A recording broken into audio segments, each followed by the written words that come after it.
The withdrawal is impacting service members and veterans right here at home. News Channel 6's Chloe Salsameda spoke with local veterans today about what this moment means to them. She joins us now live from the newsroom.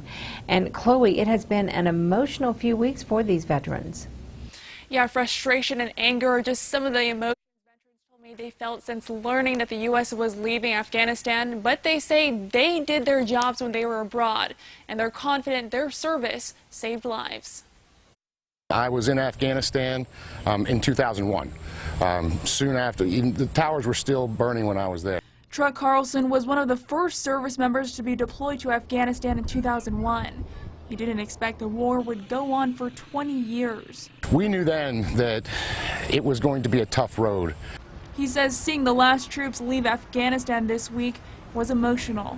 You feel this sense of failure. Why was I there? Why did I go? And I tell myself, and I will tell any veteran who's willing to listen, we do not practice democracy in the military. We defend it. And we are told to go. It wasn't for nothing. We did save lives, and we did help people. Hollis Bush, an Army veteran who oversaw detention camps in Afghanistan, agrees. All veterans have some frustration. However, it's not our business to actually judge our political leaders. We execute the missions that are given to us. For 20 years, there was no major terrorist attack against the United States in the United States' homeland.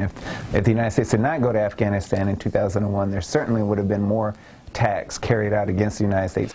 The war is over, but another mission is ongoing. But right now, I think the White House is focused on getting Americans out. Our service members pulling out while we know that there are still Americans on ground, to any veteran is completely unacceptable. It's a punch in the gut. Emotions are high during this time, but these veterans say they wouldn't change a thing about their service. Would you do it all over again? Yes, I would. Would you do it all over again? In a second. Any veteran needing support during this time is urged to contact the VA. Live in the newsroom, Chloe Salsameda, WJBF News Channel 6.